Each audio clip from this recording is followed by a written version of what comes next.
Bonsoir. Ce que vous allez entendre n'est pas une histoire inventée.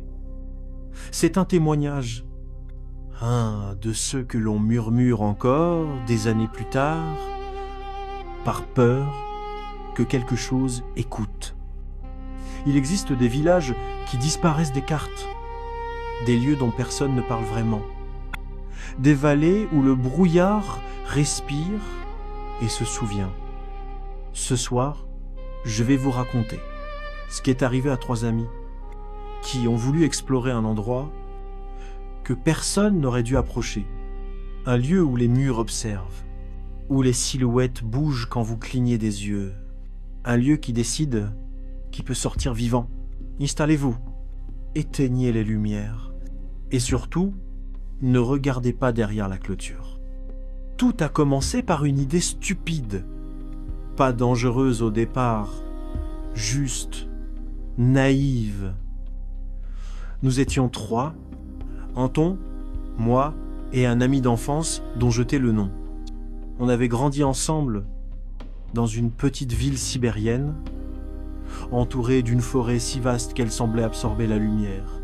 Un soir, autour d'un feu de camp, quelqu'un a proposé, et si on partait dans un village oublié, un vrai, pas sur les cartes, un lieu dont les anciens parlent encore. On a ri, mais plus on en parlait, plus l'idée prenait racine.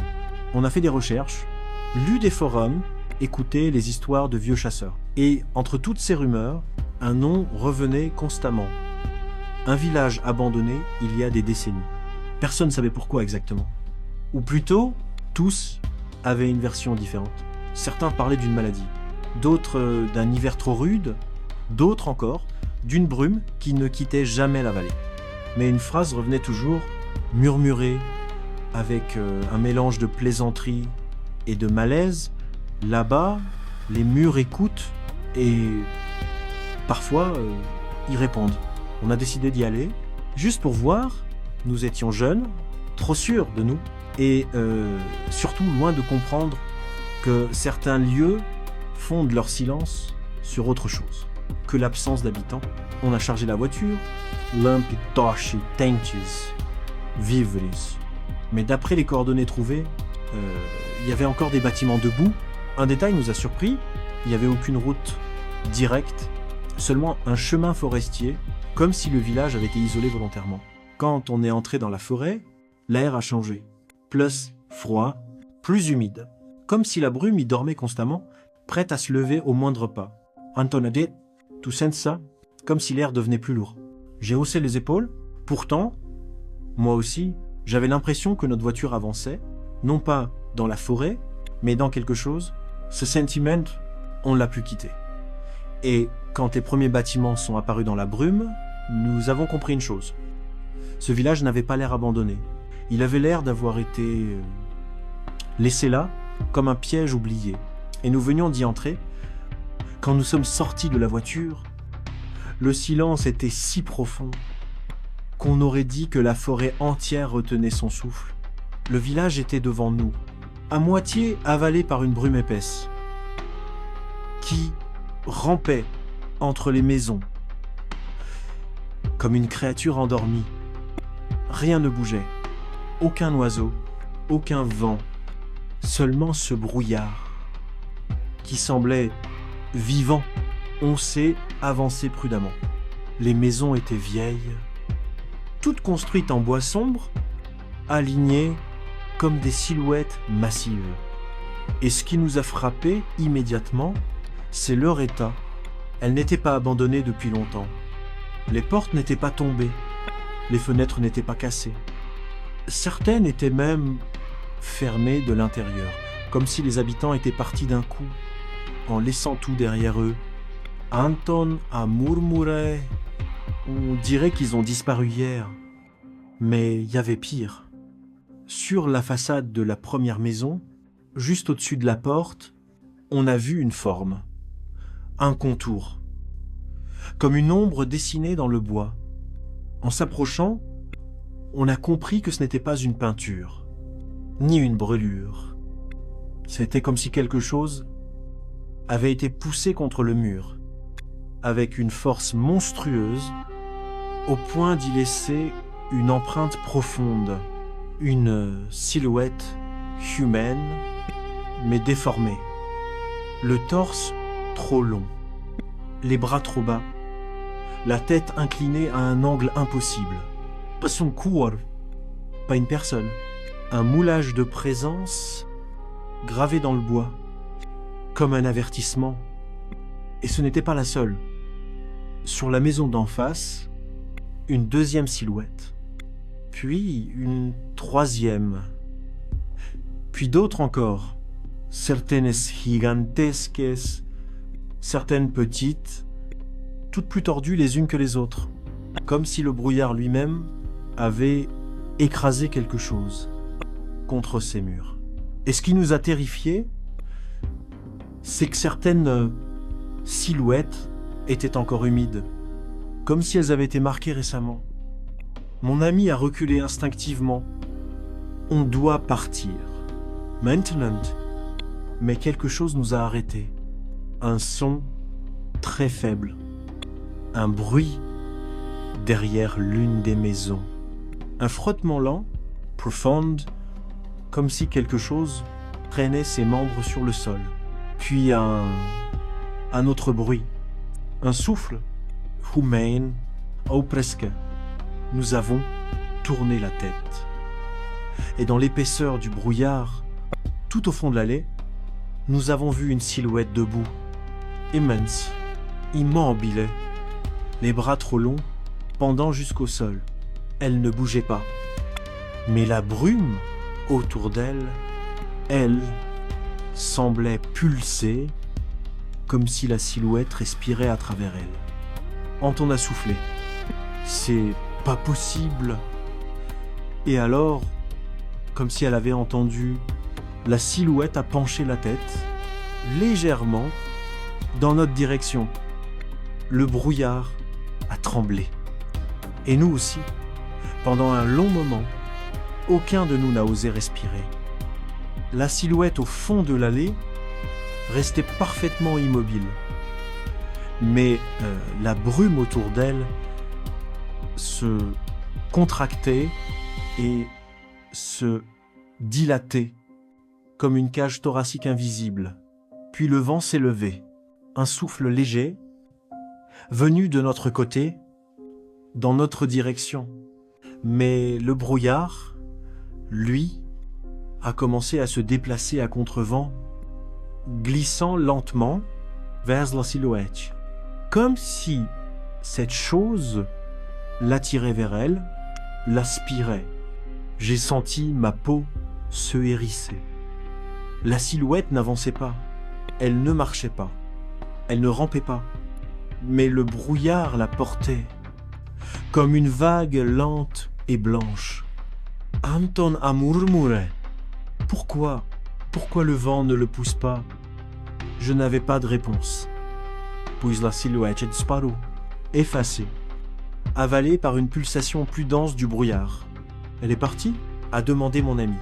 Non, elle n'était pas partie. Elle était devenue invisible.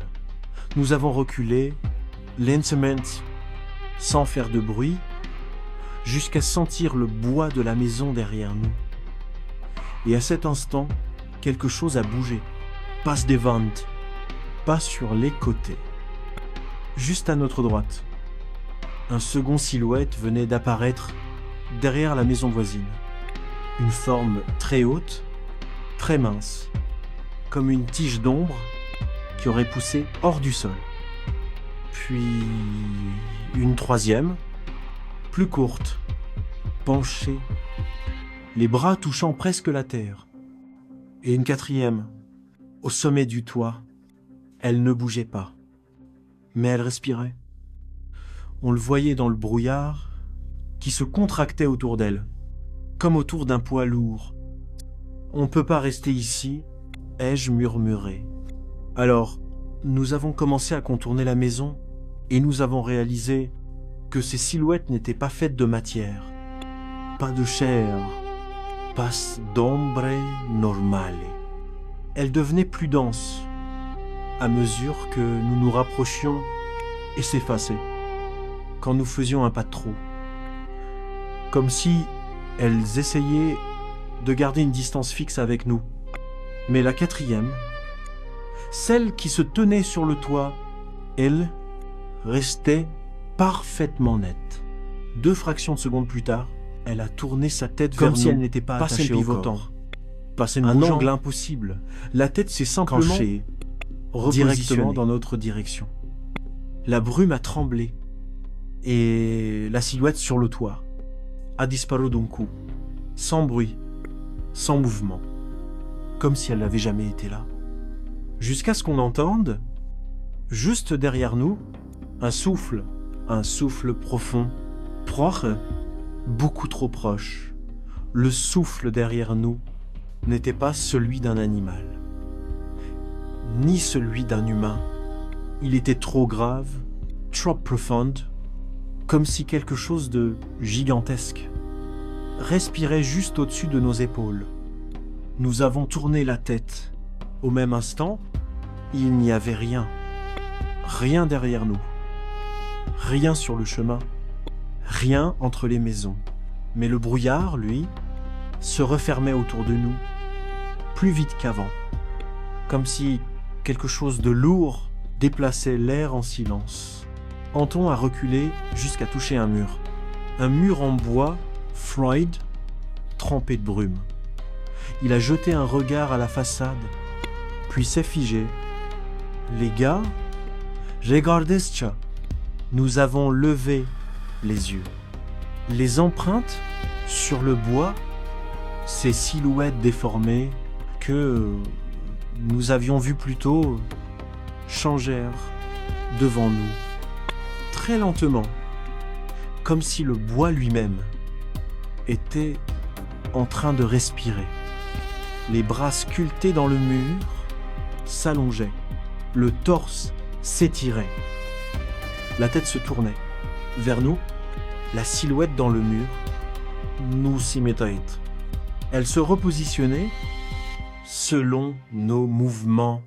Puis d'un coup, elle est devenue immobile, comme si de rien n'était. Ça, c'est pas possible, a soufflé mon ami. Et pourtant, ce n'était que le début. Une seconde imprint sur une autre maison en face a changé elle aussi. Puis une troisième, puis une quatrième. Toutes les silhouettes gravées dans les murs prenaient de nouvelles pauses, comme si elles se réveillaient après un long sommeil. Et soudain, un son a traversé le village. Pas un cri, pas un rugissement. Un raclement, long et profond, comme si des centaines de doigts traînaient en même temps. Sur les parois en bois, ce son venait de toutes les maisons en même temps. Nous avons commencé à courir. Le brouillard se refermait sur nous, rétrécissant l'espace, déformant les rues, comme si la géographie du village changeait chaque fois que nous clignions des yeux. Les empreintes sur les murs se tordaient, se contorsionnaient. Certaines semblaient sortir du bois, comme si leurs membres ou quelque chose qui en avait la forme cherchait à s'étendre vers nous. Dans la brume, à notre gauche, une silhouette immense se détachait lentement des ombres. Mais à chaque fois que nous tournions la tête, elle disparaissait pour réapparaître ailleurs, plus proche. Les murs craquaient. Le sol vibrait et le souffle, ce souffle profond, monstrueux, nous suivait où que nous allions. La brume n'entourait plus le village. Elle devenait le village. Et nous étions coincés à l'intérieur. Là-bas, criaille. Une rue ouverte. On s'est précipité. Mais au moment où nous avons atteint l'angle de la maison, quelque chose a traversé le brouillard. À une vitesse impossible. Pas une forme complète. Juste un mouvement. Un éclair d'ombre. Un clignement de lumière dans 2 yeux très hauts. Et là, devant nous, Le mur entier de la maison suivante s'est enfoncé vers l'intérieur, comme si quelque chose de gigantesque venait de frapper depuis l'autre côté. Le choc a fait vibrer le sol. Le souffle s'est rapproché. Anton a attrapé ma main. On ne sortira pas d'ici, pas vrai? Je n'ai pas eu le temps de répondre. Une silhouette est apparue, juste devant nous. Pas dans le mur, pas dans la brume, pas dans l'ombre, devant, nue. Elle ne faisait pas un bruit, seulement un frémissement du brouillard qui montait et descendait comme une respiration.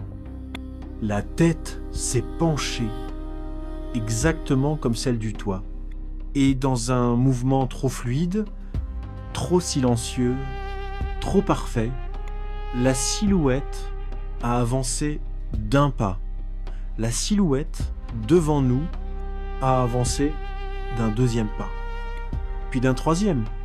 Elle ne faisait aucun bruit, ni le bois, ni le sol, ni même le brouillard ne semblait réagir à son mouvement, comme si elle ne pesait rien, comme si elle n'était pas faite de matière. Nous avons reculé, mais derrière nous, quelque chose avançait aussi.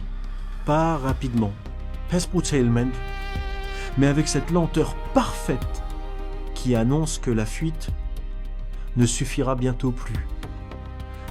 J'ai attrapé Anton par la manche. Maintenant, on court. Nous avons plongé dans une ruelle étroite. Le brouillard s'y engouffrait aussi, plus vite que nous.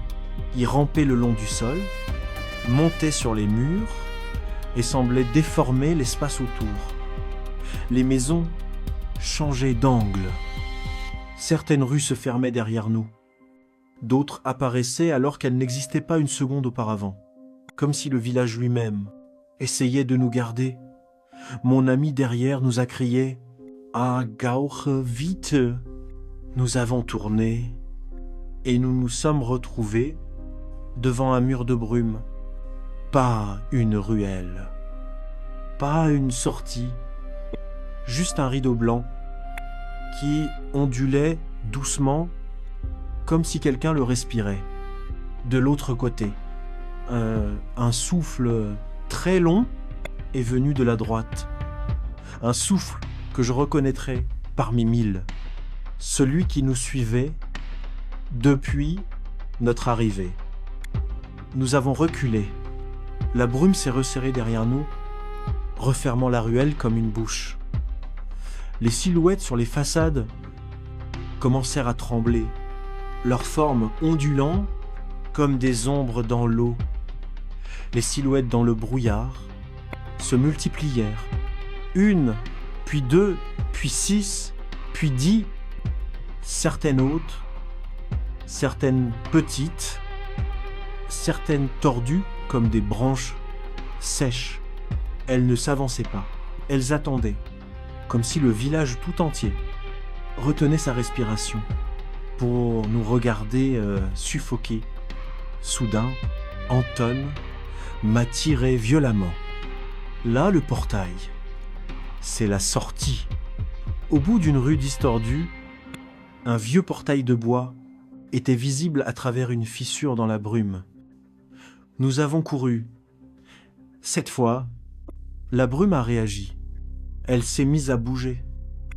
À une vitesse impossible, déversant autour de nous. Des masses sombres qui essayaient de nous couper le chemin. Plus de silhouettes, plus de souffle, plus de villages. Derrière nous, le brouillard retombait lentement, comme un rideau qu'on referme. Et dans l'épaisseur blanche, avant que tout ne disparaisse, j'ai vu une dernière chose. Une silhouette immense, débaute, immobile, à l'entrée du village.